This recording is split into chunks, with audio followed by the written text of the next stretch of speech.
నమస్తే, welcome to our channel. నేను సిరి. ఇప్పుడు బ్రేకింగ్ న్యూస్ అయితే చూస్తున్నాం. పిన్నెల్లి రామకృష్ణారెడ్డి గారు అయితే అరెస్ట్ అవ్వడం జరిగింది. సో దీనికి సంబంధించి మరిన్ని విషయాలు మనతో పంచుకోవడానికి ఈరోజు మన స్టూడియోలో ఉన్నారు ప్రముఖ సీనియర్ జర్నలిస్ట్ దుర్గా కుమార్ గారు.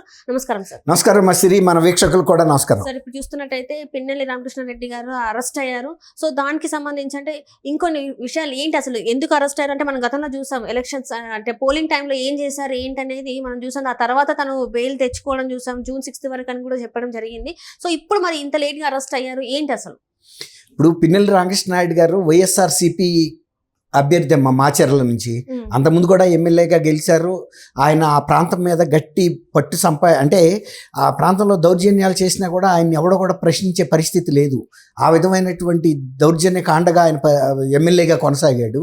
ఎన్నికల రోజున ఆయన ఎంత పరాకాష్ఠకు చేరాడంటే వచ్చి రాగానే మాచర్ల దగ్గర ఒక పోలింగ్ బూత్లోకి వెళ్ళి ఈవీఎం మిషన్ ఎత్తి కిందకేసి నేలకేసి కొట్టాడు. అది ఆపటానికి వచ్చిన తెలుగుదేశం కార్యకర్త మీద కూడా దౌర్జన్యం చేయబోయాడు. ఆయన పోలింగ్ ఆఫీసర్ ఎవరైతే అక్కడ ఎలక్షన్ రిటర్నింగ్ ఆఫీసర్ కూడా కాదు, బూత్ లెవెల్ ఆఫీసర్ని ఆయన్ని కూడా దౌర్జన్యం చేయబోయాడు. తర్వాత బయటికి వెళ్ళేటప్పటికి కొంతమంది మహిళలు ఓటర్లు ఎవరైతే క్యూలో ఉన్నారో వాళ్ళు ఏంటి అయ్యా ఇంత దౌర్జన్యం అరాచకం అని అడిగితే ఆమె ఒక మహిళని కూడా చూడకుండా ఆమెకి వార్నింగ్ ఇచ్చి వెళ్ళాడు. అంతకుముందు కూడా అనేక దౌర్జన్యకర సంఘటనలో ఆయన ప్రధాన పాత్రధారిగా ఉన్నాడు. హత్యా కేసులు, హత్యా ప్రయత్నం కేసులు, రేప్ కేసులు కూడా ఆయన మీద అంతకుముందు కూడా ఉన్నాయి. ఆయన సోదరుడు కూడా బాగా యాక్టివ్ ఈయనతో పాటు. అప్పుడు ఆ కేసు విషయంలో ఆయన్ని హౌస్ అరెస్ట్ చేసినా కూడా అప్పుడు వైఎస్ఆర్సీపీ ప్రభుత్వం ఉంది కదా నా అధికారంలో, అప్పుడు ఆయన ఆ హౌస్ అరెస్ట్ని కూడా దాటి హైదరాబాద్ పారిపోయి వచ్చాడు. అక్కడ కూడా లేడు మాచర్లో. అప్పుడు కేంద్ర ఎన్నికల సంఘం అడిగింది అసలు ఎందుకు అరెస్ట్ చేయట్లేదు ఈయన్ని, పోలీసులను పిలిపించి అడిగితే వాళ్ళు అప్పుడు సిఎస్ వీళ్ళంతా కదిలారు, పోలీస్ శాఖ కదిలి ఆయన అరెస్ట్ చేద్దామని. అప్పుడు దాకా ఏం చెప్పారు, అతను ఎక్కడ ఉన్నాడో మాకు తెలియట్లేదు, ఆయన వేరే అబౌట్స్ అన్నారు. తర్వాత అతను వేరే అబౌట్స్, ఆయన గన్మెన్లు కూడా ఆయన పక్కనే ఉన్నారు.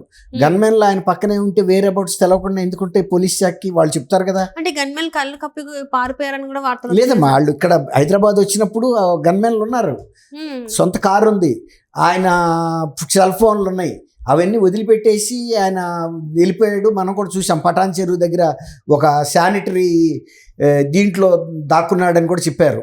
అరెస్ట్ అయ్యాడని కూడా ముందు పోలీసులు కొంచెం లీకులు ఇచ్చి తర్వాత మళ్ళీ ఎందుకంటే టైం అతన్ని అరెస్ట్ చేయటం ఎందుకు, వదిలిపెడితే అతను మళ్ళీ వెళ్ళి ఇది తెచ్చుకుంటాడు ముందస్తు బెయిలు అనే ఉద్దేశం మీద మళ్ళీ తర్వాత అరెస్ట్ చేయలేదని కూడా చెప్పారు. ముందు అరెస్ట్ అయ్యాడన్నారు, తర్వాత అరెస్ట్ అవ్వలేదని చెప్పారు. ఇంతలోకి అనుకున్నట్టుగానే ఆయన కోర్టుకు వెళ్ళి ముందస్తు బెయిల్ తెచ్చుకున్నాడు. అరెస్ట్ చేయొద్దని పొడిగించారు. ఒకసారేమో కౌంటింగ్ అయ్యే వరకు ఆయన్ని టచ్ చేయొద్దన్నారు, ఆ తర్వాత కూడా పొడిగించారు. అది చాలా తీవ్రమైన కేసుగా పరిగణించింది కేంద్ర ఎన్నికల సంఘం కూడా. అప్పుడు పోలీసు శాఖ వైఫల్యం కూడా, ఇతను అరెస్ట్ చేయకపోవడంలో పోలీసులు కుమ్మక్కయ్యారని కూడా కేంద్ర ఎన్నికల సంఘం కూడా వ్యాఖ్యానించింది ఇంచుమించుగా. అలాంటి పరిస్థితుల్లో తప్పని పరిస్థితుల్లోనే వాళ్ళు హైదరాబాద్ వచ్చారు పోలీసులు. వాళ్ళకి తెలుసు ఎక్కడికి వెళ్తున్నాడు ఏంటి అనేది. కానీ అరెస్ట్ చేస్తే కూడా ఇబ్బంది ఎందుకు అనే ఉద్దేశం మీద ఒక ఛాన్స్ ఇస్తే ఆయనకి ముందస్తు బెయిల్ అని తెచ్చుకుంటారనే దీని మీదే వదిలేరు. తెచ్చుకున్న తర్వాత కూడా ఆయన జోలికి ఎవరు వెళ్ళలేదు. ఇప్పుడు ఇవాళ అరెస్ట్ చేసి మాచర్ల పోలీసులు ఎస్పీ కార్యాలయానికి తీసుకెళ్తున్నట్టు మనకి సమాచారం ఇప్పుడు బ్రేకింగ్ న్యూస్ వచ్చింది. కాబట్టి ఈ పల్నాడు పోలీసులు ఇప్పుడు కదిలారు. ఇన్నాళ్ళకి ఆయన మీద అనేకమైన కేసులు కూడా ఉన్నాయి. తర్వాత అక్కడ జరిగిన దౌర్జన్యం, ఎన్నికల రోజు దౌర్జన్యాల్లో కూడా ఆయన పాత్ర గురించి కూడా మొత్తం జిల్లా కలెక్టర్కి, ఎస్పీకి అందరికి కూడా తెలుసు.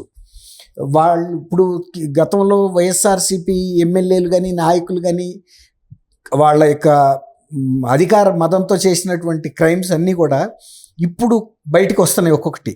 తర్వాత పోలీసులు కూడా జగన్మోహన్ రెడ్డి ఇంకా ముఖ్యమంత్రి కాదు అనేది తెలుసుకుంటున్నారు క్రమంగా. కాబట్టి గతంలో ఇచ్చిన ఆదేశాలను మనం పాటించక్కర్లేదు, ఇప్పుడు ప్రభుత్వం మారింది, చట్టం అన్ని మనం గౌరవించి చట్టాన్ని మనం ఫాలో అవ్వాలి అనేది వాళ్ళు ఈ అరెస్ట్తో కొంచెం రియలైజ్ అవుతున్నారు అనేది అర్థమవుతుంది. అంటే ఇప్పుడు పిన్నెల్లి రామకృష్ణారెడ్డి కాకుండా చాలా మంది కూడా చేశారు. చేశారు. ఏదైతే ఎన్నికల నేరాలు చేశారు, అంతకు ముందు కూడా చేశారు.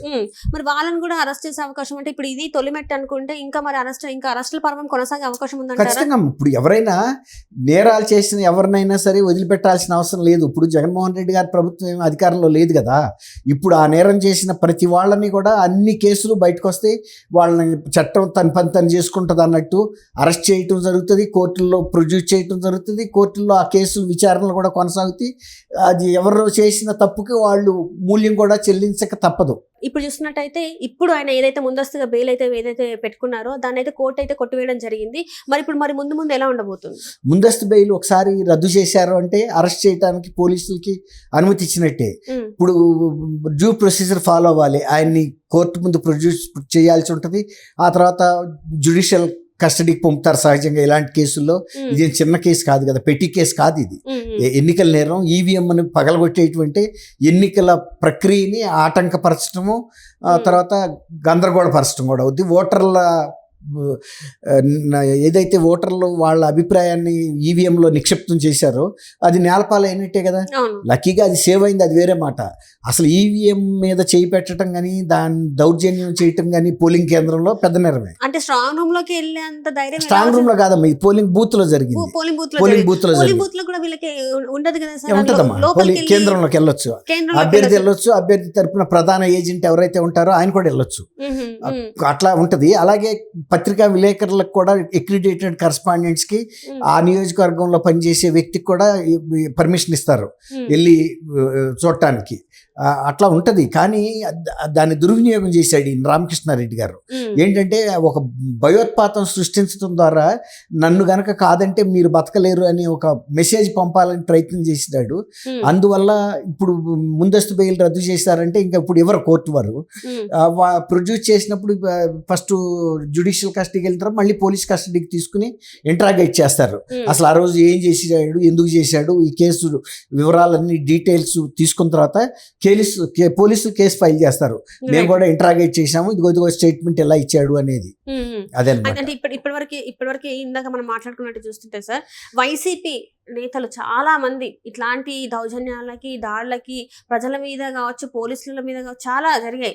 ఇంకా అపోజిషన్ పార్టీల నాయకుల మీద కూడా పాల్పడడం జరిగింది. ఇప్పుడు ఒక్కొక్కటిగా వాళ్ళు అంటే కేసు ఫైల్ చేయాలా, లేకపోతే ముందు వాళ్ళు చేసినవి ఉన్నాయి కాబట్టి వాళ్ళ మీద యాక్షన్ తీసుకునే అవకాశం ఉందంటారు? అప్పుడు వాళ్ళు చేసిన కంప్లైంట్స్ ఏవైతే ఉన్నాయో అవి పోలీసులు నమోదు చేయాలమ్మ. అప్పుడు ఆ రోజు వీళ్ళ పార్టీ అధికారంలో ఉందని నమోదు చేయకపోవచ్చు, ఎఫ్ఐఆర్ ఇష్యూ చేయకపోవచ్చు, కేసు కట్టకపోవచ్చు.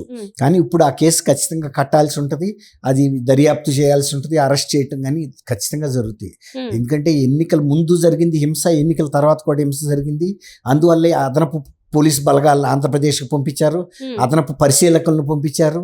ఆ తర్వాత కూడా ఎన్నికల కౌంటింగ్ జరిగిన తర్వాత కూడా 15 రోజుల పాటు ముందస్తుగా ఎక్కడైతే గొడవలు జరుగుతాయని అనుకున్నారో ఆ ప్రదేశాల్లో కేంద్ర బలగాలు కూడా మోహరించున్నాయి అప్పుడు. కాబట్టి ఆంధ్రప్రదేశ్లో తీవ్రత గట్టిగా ఉంది. అందువల్ల కేంద్ర ఎన్నికల సంఘం కూడా ఎన్నికల ముందు తర్వాత జరిగిన హింస మీద చర్యలు తీసుకోవాల్సిందిగా కూడా లెటర్లు రాస్తుంది, గవర్నమెంట్కి రాస్తుంది. ఇప్పటికీ కూడా చాలా మంది ప్రముఖుల పేర్లే, సీఎస్ స్థాయిలో ఉన్న వాళ్ళ పేర్లు కూడా వాళ్ళ అక్రమాలకు పాల్పడ్డారు, అవినీతికి పాల్పడ్డారు అని చెప్పేసి భూ కబ్జాలు చేశారన్నమాట. మరి వీళ్ళ మీద కూడా యాక్షన్స్ త్వరలో మరి తీసుకోబోయే అవకాశం ఉందంటారా? ఇప్పుడు చాలా చోట్ల మొదలు పెట్టేశారు. ఈ ప్రజాప్రతినిధులుగా గతంలో ఎమ్మెల్యేలుగా ఉండి అక్రమాలు చేసిన వాళ్ళ మీద కేసెస్ ఫైల్ చేసేస్తున్నారు. ఇప్పుడు సజ్జల రామకృష్ణారెడ్డి గారి మీద కూడా సిఐడికి కంప్లైంట్ వెళ్ళింది. వాళ్ళు ఫైల్ చేయాల్సి వస్తుంది, చిన్న విషయం కాదు. థ్యాంక్ యూ అమ్మా సిరి. మన వీక్షకులు కూడా నమస్కారం.